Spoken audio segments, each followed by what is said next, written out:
Imaginez une voiture électrique et à quoi pensez-vous? Pour beaucoup, c'est sûrement une Tesla qui vient à l'esprit, une berline élégante ou la forme robotique du Cybertruck. C'était peut-être votre première voiture électrique ou hybride, comme une Toyota Prius, Nissan Leaf, Volkswagen, Škoda, Audi, Fiat ou Arrivian. Cela continue. Elles deviennent essentielles dans la transition mondiale vers les énergies non fossiles et sont presque partout sur les routes.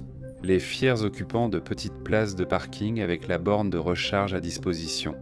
Si vous pensez à ces automobiles américaines et européennes, il est probable que vous ayez manqué toute une autre facette de l'industrie des véhicules électriques. Même s'ils ne sont pas votre fabricant préféré, ils restent le plus grand concessionnaire de la ville, représentant l'industrie chinoise des véhicules électriques. Un géant moderne du design et de la fabrication, il produit plus de véhicules électriques que toutes les autres nations de la planète réunies. Il domine des secteurs où l'Occident n'ose rivaliser, surpassant toute concurrence par ses performances. Avec des constructeurs automobiles comme Ford, Toyota, Volkswagen et bien d'autres complètement hors jeu, voici l'industrie chinoise des véhicules électriques, absolument démente, une bête si gigantesque et si vorace qu'au final, elle pourrait bien être tout simplement inarrêtable.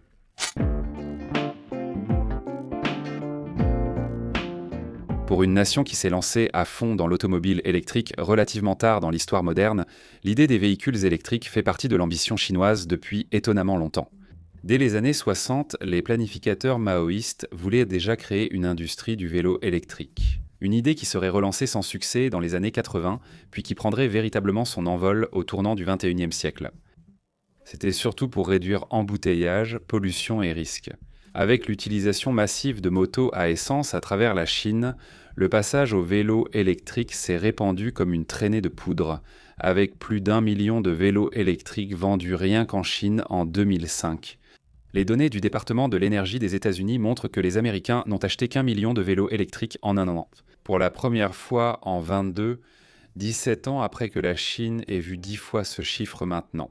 L'industrie du vélo électrique en Chine se diversifiait rapidement, avec des centaines de modèles en vente. Aucune station de recharge n'était requise, juste une prise murale suffisait. À cette époque, les batteries des scooters chinois rivalisaient déjà avec celles à essence, sans être trop encombrantes. Mieux encore, elles étaient abordables pour les citadins aisés, modestes et les ruraux. L'industrie des véhicules électriques en Chine ne se limite pas aux vélos électriques, et sa transition vers les voitures électriques, source majeure de revenus mondiaux, résultait davantage d'une volonté de rattrapage que d'une réforme sociétale urbaine. La Chine avait bien sûr sa propre industrie automobile au début des années 2000, mais même si elle pouvait produire énormément de voitures très rapidement, elle avait manqué l'occasion de devenir compétitive sur le marché automobile mondial. Les voitures chinoises n'étaient pas assez connues à l'international pour simplement ouvrir des concessions à côté de Nissan et Chevrolet. Elles n'étaient pas d'une qualité qui pouvait rivaliser avec BMW ou Mercedes-Benz sur le marché haut de gamme, et elles n'allaient pas non plus pouvoir simplement proposer des prix inférieurs à ceux des autres constructeurs automobiles internationaux. La Chine ne pouvait pas rattraper son retard dans les automobiles à combustion interne, mais l'industrie des véhicules électriques offrait désormais des possibilités intéressantes. Le démarrage tardif de la Chine offrait des avantages. Les États-Unis et l'Asie de l'Est avaient déjà vu Chrysler, Ford, Toyota et Nissan s'efforcer de produire des véhicules électriques adaptés aux consommateurs. La question était devenue très politique aux États-Unis et l'intérêt pour les véhicules hybrides et électriques avait disparu. Les prix de l'essence étaient bas, l'économie allait bien, et les voitures électriques offraient moins de 100 km d'autonomie. Bien que l'Europe, le Japon et d'autres marchés automobiles importants s'intéressaient encore aux véhicules électriques, la demande des consommateurs portait la base sur des véhicules à faible autonomie et à faible vitesse, que l'on pouvait utiliser pour se déplacer dans son quartier ou jusqu'à la ville la plus proche. Mais on ne voudrait certainement pas les utiliser pour traverser le pays lors d'un long voyage. Les véhicules non traditionnels les plus prometteurs étaient souvent des hybrides comme la Toyota Prius et la Honda Insight. Bien qu'encore partiellement à combustion, elles étaient jugées plus attrayantes, fiables et sûres pour les consommateurs et constructeurs. Ils pensaient que le monde n'était pas prêt pour une transition massive vers les véhicules électriques, ce qui a offert à la Chine une opportunité en or. Si la Chine pouvait concéder la défaite sur les véhicules à combustion interne et hybride, sur lesquels le monde était concentré, alors elle pourrait se tourner vers ce qui était à ce moment-là un angle mort. Des véhicules électriques alors proches de la commercialisation. La Chine, avec sa capacité à influencer et manipuler la demande du marché dans son propre pays, pouvait rendre la transition intérieure vers les véhicules électriques beaucoup plus facile que, disons, les États-Unis ne le pourraient, non.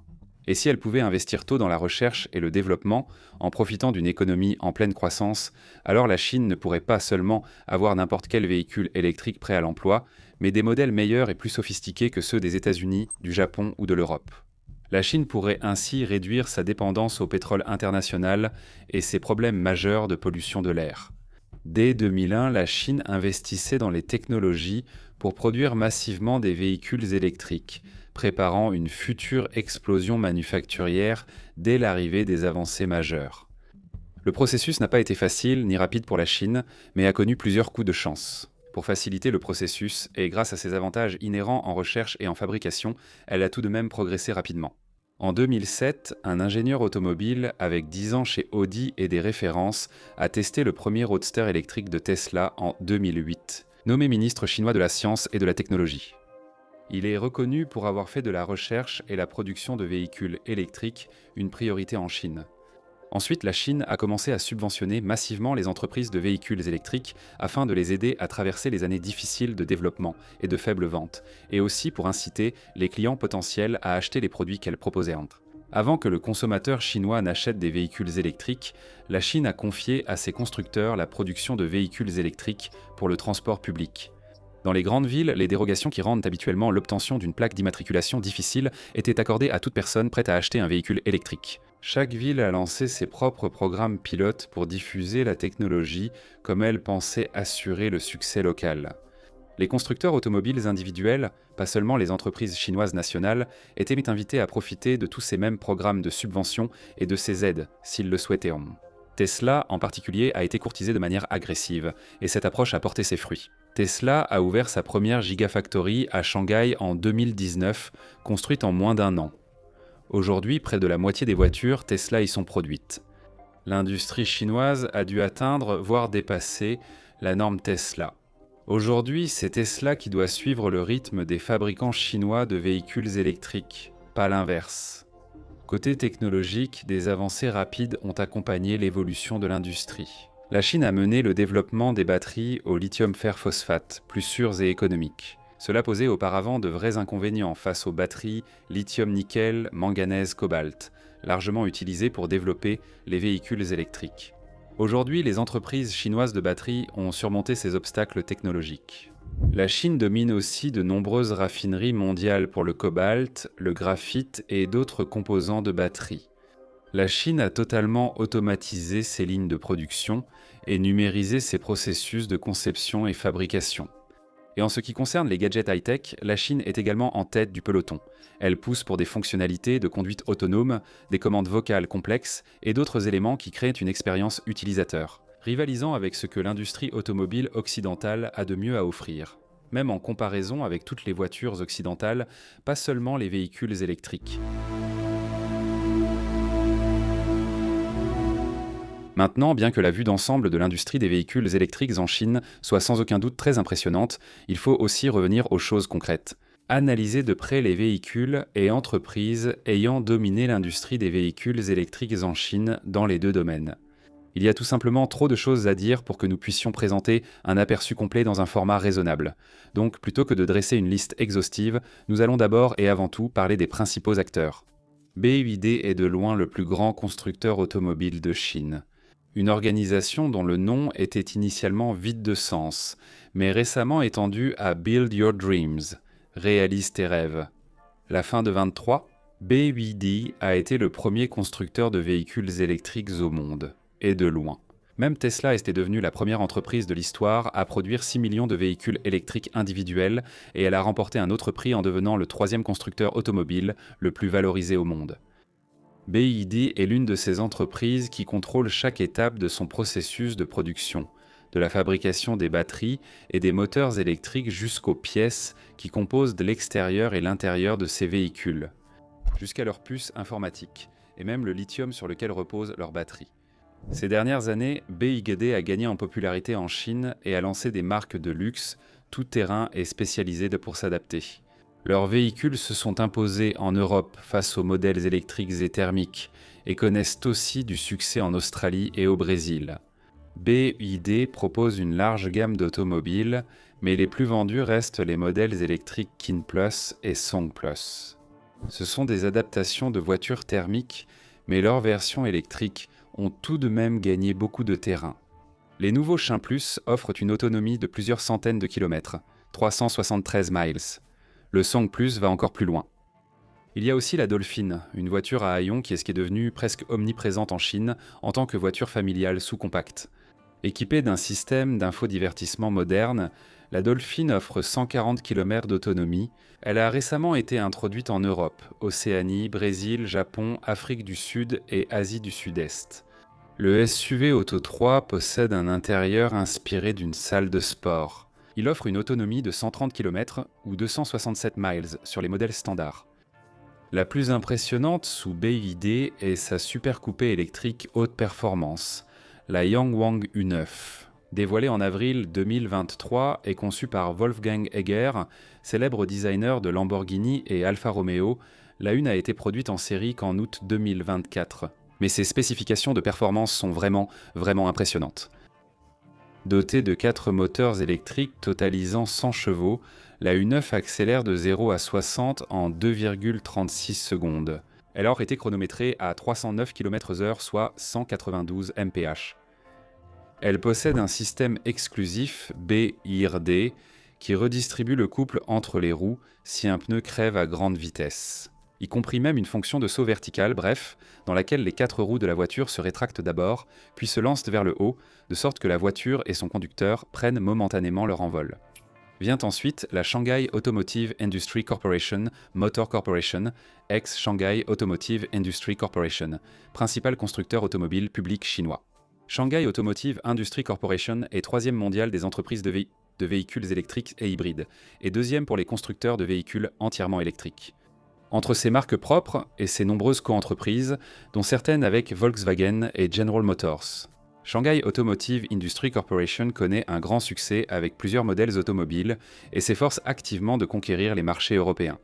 Shanghai Automotive Industry Corporation lance de nouveaux modèles automobiles à un rythme impressionnant, représentant souvent une proportion exceptionnellement élevée de tous les nouveaux modèles de véhicules chinois lancés au cours d'une année donnée.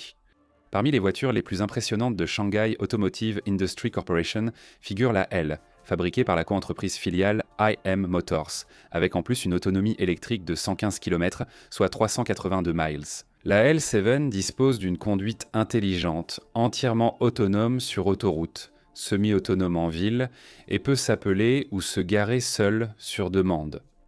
Elle introduit également la recharge sans fil, une avancée majeure par rapport aux modèles de recharge avec câble sur lesquels la plupart du monde compte.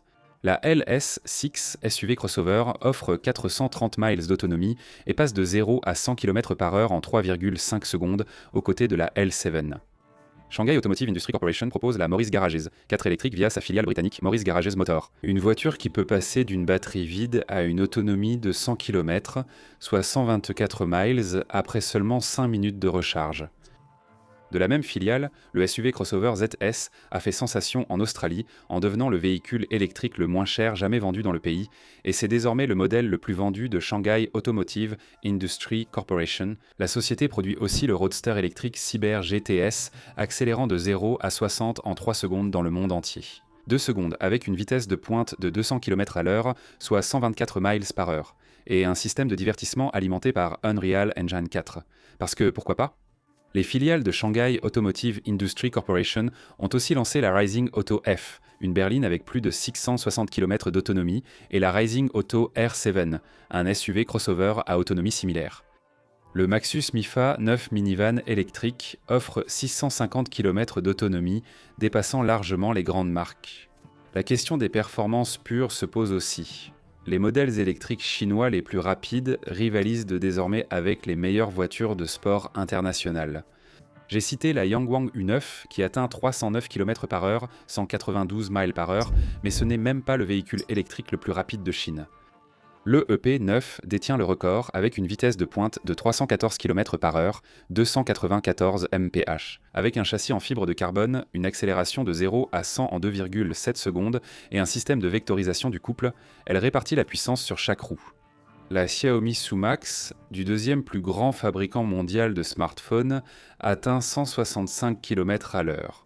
L'Hyper S SR atteint 165 mph et 800 km d'autonomie, mais sa vitesse maximale peut être limitée à 155 mph. Elle offre 1200 chevaux des portes en ciseaux et 505 km d'autonomie. Mais même cela ne rend pas justice à la véritable ampleur de l'industrie des véhicules électriques en Chine. Au-delà des véhicules familiaux, la domination internationale de la Chine devient encore plus évidente. Elle domine le marché mondial des bus électriques. BYD a déjà livré plus de 100 000 bus, dont ses modèles à Impérial B12 et ses modèles articulés B18 et K11. La société Geely produit à la fois des bus urbains et des bus de tourisme, et il en va de même pour Shanghai Automotive Industry Corporation, qui fabrique plusieurs types de bus électriques et de trolleybus utilisés dans toute la Chine. Dans l'ensemble, les fabricants chinois sont responsables de plus de 5% du parc mondial de bus électriques. Et ce chiffre ne semble pas prêt de changer de sitôt. Bientôt, les entreprises chinoises produiront des balayeuses de rue entièrement électriques, des camions poubelles, des camions miniers, des camions fourgons légers et moyens, des fourgonnettes et même les célèbres taxis noirs de Londres. Parallèlement, l'industrie chinoise du vélo électrique continue de prospérer, avec environ 4 millions d'unités vendues en 2023. Ce chiffre devrait encore croître dans les années à venir. Dans le pays, seuls Tesla et quelques modèles allemands comptent parmi les marques étrangères, tandis que les constructeurs nationaux, surtout de véhicules électriques, dominent le marché. Dans les années 20, l'industrie des véhicules électriques en Chine est de loin la plus grande au monde. 2/3 des véhicules électriques et plus de 75% des batteries mondiaux sont produits par des entreprises et usines chinoises. En 4 ans, de 20 à 23, les exportations de véhicules électriques chinois ont augmenté de 800%. Aujourd'hui, pour 3 nouveaux modèles produits par les entreprises américaines, japonaises et européennes, la Chine en lance 4. En recherche, 65% des publications sur les batteries électriques viennent de Chine, contre moins de 12% des États-Unis. Du côté de la production pure, il est probable qu'en 2024, plus de 10 millions de véhicules électriques sortiront des chaînes de montage chinoises, soit une augmentation de 1,1 million d'unités par rapport à 2023. Pour la Chine, l'industrie est spectaculaire, leader mondial selon tous les critères, et prête à transformer l'industrie automobile mondiale. Pourtant, il est essentiel de comprendre que l'industrie des véhicules électriques en Chine, malgré sa puissance impressionnante, est encore en plein développement. Les constructeurs automobiles s'efforcent de dominer tous les segments et de surpasser leurs rivaux en performance, visant à rendre leurs produits essentiels à l'échelle mondiale. Cependant, dans certains domaines, les véhicules électriques chinois restent en retrait face aux modèles à combustion. Pour ne citer qu'un exemple, la plupart des pick-up électriques du pays affichent une capacité de chargement que l'on ne peut qualifier que de médiocre. Il y a 10 ans, il était faux de voir l'industrie chinoise des véhicules électriques comme aboutie. C'est encore vrai aujourd'hui. Aujourd'hui, l'approche paraît presque aussi simple que d'essayer tout pour voir ce qui marche. L'approche de la Chine s'appuie sur les mathématiques simples de l'innovation à grande échelle. Faites participer de nombreuses entreprises à divers objectifs, avec un soutien financier et industriel important. Les avancées arriveront tôt ou tard en 2024. La baisse des taux de production et de vente de véhicules électriques en Chine reste importante. Certains voient cette baisse comme annonciatrice de la fin de l'avantage chinois sur les véhicules électriques. C'est prématuré. L'industrie chinoise des véhicules électriques n'est pas autant dépendante du consommateur que celle du reste du monde. La Chine fait face à des difficultés économiques, mais l'industrie des véhicules électriques reste sa priorité. Elle continuera très probablement à recevoir le soutien de l'État.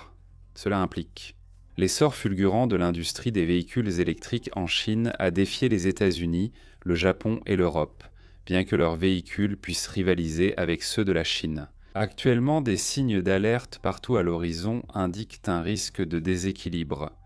Par exemple, les nations rivales de la Chine ont pris du retard dans les bus fourgonnettes et véhicules d'utilitaires électriques, ainsi que les transports publics.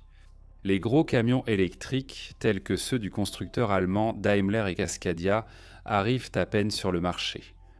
La voiture électrique américaine moyenne a moins de 5 miles d'autonomie, alors que la poignée de véhicules électriques à plus grande autonomie et les plus prometteurs n'atteignent tout juste la parité de prix avec les véhicules à moteur à combustion interne cette année.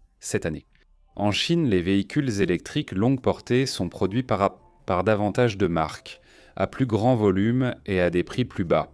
Et l'entreprise que beaucoup aux États-Unis, en Europe et au Japon considèrent comme la principale réponse du monde occidental aux véhicules électriques chinois. Tesla est bien moins fidèle à ses marchés que leurs consommateurs l'espéraient, non. Cet été, Tesla est devenue la première marque étrangère de véhicules électriques à figurer sur les catalogues d'achat des fonctionnaires chinois. Et ce n'est pas un hasard. Aujourd'hui, Tesla dépend plus de la Chine que l'inverse, ainsi que de son fondateur. La proximité d'Elon Musk avec Xi Jinping en est une preuve supplémentaire, alors que la situation évolue. Les dirigeants de chaque nation, dotés d'une industrie automobile florissante, ont été pressés de freiner l'essor des véhicules électriques chinois. Dans de nombreux endroits, cette pression a entraîné des actions politiques. Aux États-Unis, Joe Biden est pressé depuis des années d'interdire les voitures électriques importées de Chine.